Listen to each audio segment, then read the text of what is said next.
ലോക മനസാക്ഷിയെ ഞെട്ടിച്ച ഗസ വംശഹത്യയുടെ കാരണക്കാരായ ഇസ്രായേലിനെതിരെ ഉപരോധം ഏർപ്പെടുത്തണമെന്ന ആവശ്യം ലോകത്താകമാനം ഉയർന്നു കേൾക്കുന്ന ഒന്നാണ്.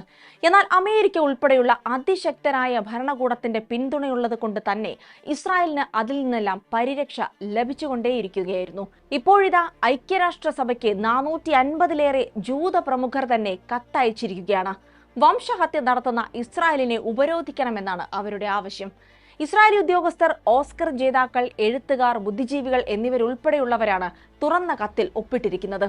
ഗസ വംശഹത്യയെ മനസാക്ഷിക്ക് നിരക്കാത്ത പ്രവൃത്തിയെന്ന് വിശേഷിപ്പിച്ച അവർ ഇസ്രായേലിനെതിരെ ശക്തമായ നടപടി വേണമെന്നും UN-നോടും ലോക നേതാക്കളോടും ആവശ്യപ്പെട്ടിരിക്കുകയാണ്. കൂടുതൽ വിശദാംശങ്ങൾ പരിശോധിക്കാം. സ്വാഗതം ഇൻഡെപ്തിലേക്ക്.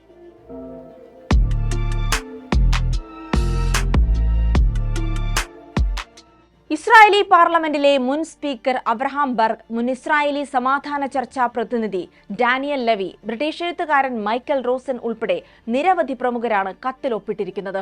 അന്താരാഷ്ട്ര നീതിന്യായ കോടതിയുടെയും അന്താരാഷ്ട്ര ക്രിമിനൽ കോടതിയുടെയും വിധികൾ ഉയർത്തിപ്പിടിക്കണമെന്നാണ് അവർ പ്രധാനമായും ആവശ്യപ്പെടുന്നത്.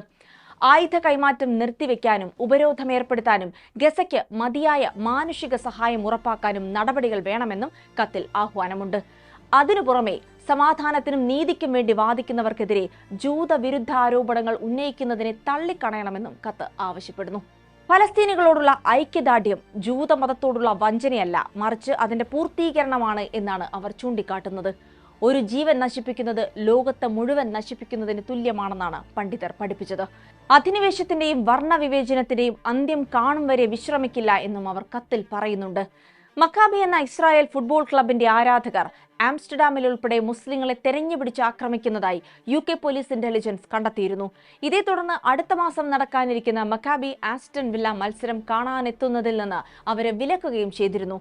അതിനെ പോലും ജൂത വിരുദ്ധത എന്ന തരത്തിലായിരുന്നു ബ്രിട്ടീഷ് പ്രധാനമന്ത്രി കെയർ സ്റ്റാമർ വിശേഷിപ്പിച്ചിരുന്നത്. ഇസ്രായേൽ ഭരണകൂടം നടപ്പിലാക്കുന്ന വംശഹത്യയെ എതിർക്കുമ്പോൾ അതിന് ജൂതവിരുദ്ധതയായാണ് ചാപ്പകുത്തുന്നത്. അമേരിക്ക ഉൾപ്പെടെയുള്ള രാജ്യങ്ങളിൽ പതിവാണ് ഇത്. ഈ പശ്ചാത്തലത്തിലാണ് ജൂത വിഭാഗങ്ങളിൽ നിന്നുള്ള പ്രമുഖർ തന്നെ ഈ രീതിയെ തള്ളിപ്പറഞ്ഞ് രംഗത്തെത്തുന്നത്. ഇസ്രായേലിനെതിരെ നടപടികൾ ആവശ്യപ്പെട്ടുകൊണ്ട് പ്രമുഖർ കത്തെഴുതുന്നത് ഇതാദ്യമായല്ല. ഇസ്രായേലുമായി ബന്ധമുള്ള സിനിമകളിൽ അഭിനയിക്കില്ലെന്ന് പ്രതിജ്ഞയെടുത്തുകൊണ്ട് ആയിരക്കണക്കിന് സിനിമാ പ്രവർത്തകർ ഇക്കഴിഞ്ഞ സെപ്റ്റംബറിലായിരുന്നു അവരുടെ പ്രതിഷേധം അറിയിച്ചത്. വാഷിംഗ്ടൺ പോസ്റ്റിന്റെ സർവേ പ്രകാരം അമേരിക്കയിലുള്ള 61% ജൂതന്മാരും ഗസയിൽ ഇസ്രായേൽ യുദ്ധകുറ്റകൃത്യങ്ങൾ നടത്തിയെന്ന് വിശ്വസിക്കുന്നവരാണ്. ഗസയിലേത് വംശഹത്യയാണെന്ന് വിശ്വസിക്കുന്നതായി 39% പേരും സർവേയിൽ വ്യക്തമാക്കിയിരുന്നു. അമേരിക്കയിലെ പൊതുജനങ്ങളിൽ 45% ഇതേ ബോധ്യങ്ങൾ വെച്ച് പുലർത്തുന്നവരാണ്. ഡെമോക്രാറ്റ് പാർട്ടിയിലെ 77% പേരും US വോട്ടർമാരിൽ പകുതിയും ഇതേ നിലപാടുള്ളവരാണെന്നും സർവേകൾ കണ്ടെത്തിയിരുന്നു.